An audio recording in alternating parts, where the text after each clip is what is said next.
This channel does not promote any violent, harmful, or illegal activities. All content provided by this channel is meant for an educational purpose only. বাংলাদেশে হিন্দু মহিলাকে গণধর্ষণের পর বিষ খাইয়ে খুনের অভিযোগ। সাংঘাতিক অভিযোগ।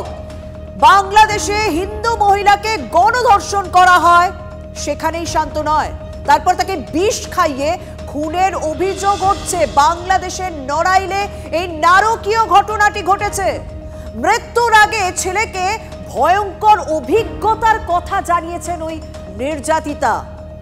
ভয়েস অফ বাংলাদেশি হিন্দুর টুইট রিপোস্ট রাধা রমন দাসের। আমার সঙ্গে রয়েছেন সহকর্মী সুমন কল্যাণ। সুমন কল্যাণ, এতদিন আমরা দেখছিলাম যে কিভাবে বাংলাদেশের সংখ্যালঘুদের উপর অত্যাচার, নানান রকম দিক থেকে তাদেরকে সমস্যায় ফেলা, এই সমস্ত দেখছিলাম। এই তো একটা নারকীয় অত্যাচারের ঘটনা, এই নারকীয় অত্যাচারের অভিযোগ উঠছে। একেবারে দেখো, পরিবারের লোকেরা যেটা দাবি করেছেন যে মঙ্গলবার সকালবেলায় বিভিন্ন দ্রব্য বিতরণ করে তিনি যখন বাড়িতে আসলেন তখন স্থানীয় এক যুবক রাজিবুল তাকে ফোন করে এবং পাওনা টাকা নিয়ে আনতে যান। আর তারপরেই কিন্তু ঘটে সেই নারকীয় ঘটনা। এটা অভিযোগ যে দৌলতপুর গ্রামের মোক্তার মোল্লার বাড়িতে রাজিবুল সহ ফারুক, চঞ্চল, শফিকুল মিলে তাকে সংঘবদ্ধভাবে গণধর্ষণ করে এবং ভিডিওতে সেই ছবি তোলা হয়। এরপর তার কাছ থেকে 2 লক্ষ টাকা চাঁদা দাবি করা হয়। এখানেই থেমে থাকেননি, এরপর তাকে ভয়ও দেখানো হয়েছে। সে বাড়িতে ফিরে আসার পর হঠাৎ করে অসুস্থ হয়ে পড়ে এবং তারপর হাসপাতালে চিকিৎসার পরে তার কিন্তু ছেলেকে যে বর্ণনা দিয়েছেন এই মৃতা, তাতে কিন্তু শিউরে ওঠার মতো ঘটনা।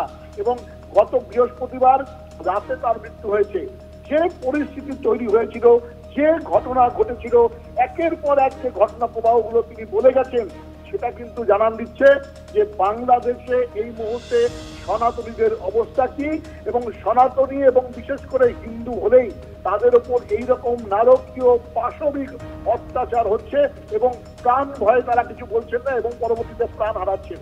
এই ছবি কিন্তু জানান দিচ্ছে যে পরিস্থিতি বাংলাদেশে এই মুহূর্তে সংখ্যালঘুদের কি, বিশেষ করে সনাতনীদের উপর কি ঘটছে। একদম সুমন, তুমি আমাদের সঙ্গে থাকো। নারকীয় ঘটনা, নারকীয় হত্যার অভিযোগ। কারণ বাংলাদেশে এতদিন আমরা দেখছিলাম সংখ্যালঘু হিন্দুদের উপর নানানভাবে অত্যাচারের ছবি ধরা পড়েছে, যে কারণে এ রাজ্যে অনুপ্রবেশের সংখ্যা দিনের পর দিন বেড়ে চলেছে। সেই ছবি আপনাদের সামনে তুলে ধরছিলাম এবং কিভাবে বাংলাদেশের সংখ্যালঘু হিন্দুদের বিভিন্ন জায়গা থেকে সরকারি পদ থেকে সরিয়ে দেওয়া হচ্ছে, সরকারি চাকরির জায়গা থেকে তাদেরকে সরিয়ে দেওয়া হচ্ছে, নানাভাবে তাদেরকে সমস্যায় ফেলার চেষ্টা। কিন্তু এবার বাংলাদেশে যে অভিযোগ উঠছে তা রীতিমতো আমাকে আপনাকে ভাবতে বাধ্য করবে, কারণ সেখানে সংখ্যালঘু হিন্দু মহিলাদের যে কি অবস্থা সেটা এই ঘটনা, এই অভিযোগ থেকে কিছুটা হলেও পরিষ্কার হচ্ছে। কারণ বাংলাদেশে হিন্দু মহিলাকে গণধর্ষণের পর বিষ খাইয়ে খুনের অভিযোগ, নারকীয় ঘটনা ঘটেছে বাংলাদেশের নড়াইলে এবং মৃত্যুর আগে ছেলেকে ভয়ঙ্কর অভিজ্ঞতার কথা জানিয়েছেন এই নির্যাতিতা। ভয়েস অফ বাংলাদেশি হিন্দুর টুইট রিপোস্ট করেছেন কি কলকাতা ইসকনের প্রধান রাধা রমন দাস। বাংলাদেশে কট্টরপন্থীদের নির্মম অত্যাচারের আরো এক নিদর্শন। কবে থামবে ইউনূস আমলে বাংলাদেশে মৌলবাদীদের আস্ফালন? এই প্রশ্ন তো প্রত্যেক দিন উঠছে, কিন্তু এই প্রশ্নের কোনো উত্তর পাওয়া যাচ্ছে না।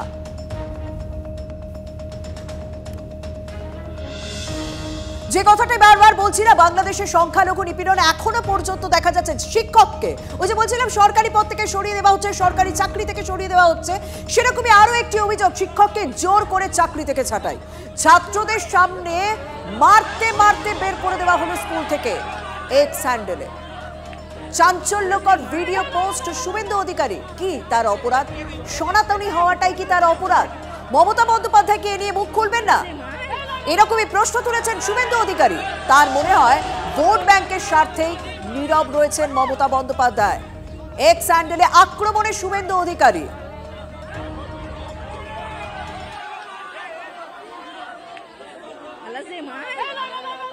আমরা যে ছবি দেখছি, যে ছাত্রদের সামনে এক শিক্ষককে মারতে স্কুল থেকে বের করে দেওয়া হচ্ছে, তার দোষ কি? সে হিন্দু।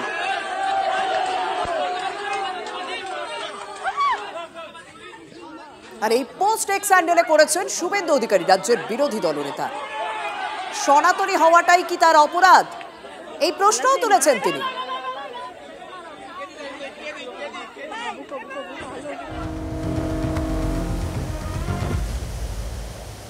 আর এইসব খবরের মাঝে আরো একটি ভয়ঙ্কর প্রতিবেদন আপনাদের সামনে তুলে ধরব।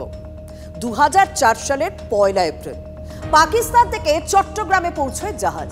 আর সেই জাহাজে কি ছিল? প্রচুর অস্ত্র ছিল, রকেট লঞ্চার, রকেট এবং প্রচুর গোলাগুলি ছিল। 10টি ট্রাকে বিপুল অস্ত্র মিতাপুরে পাঠানোর কথা ছিল, কিন্তু অসমে আলফা গোষ্ঠীর জন্য অস্ত্র পাঠিয়েছিল পাক সেনা। 20 বছর পর সেই ষড়যন্ত্রের অস্ত্রেই কি শান দিচ্ছে পাকিস্তান? মানে বাংলাদেশকে ব্যবহার করে কি এবার ভারতের বুকে ভয়ঙ্কর হামলার ছক কষছে পাক গুপ্তচর সংস্থা আইএসআই? তেমনই আশঙ্কা করছে ভারতের গোয়েন্দা সংস্থা, কারণ সূত্রের খবর অস্ত্র বোঝাই জাহাজ নাকি পাকিস্তান থেকে বাংলাদেশে পৌঁছেছে।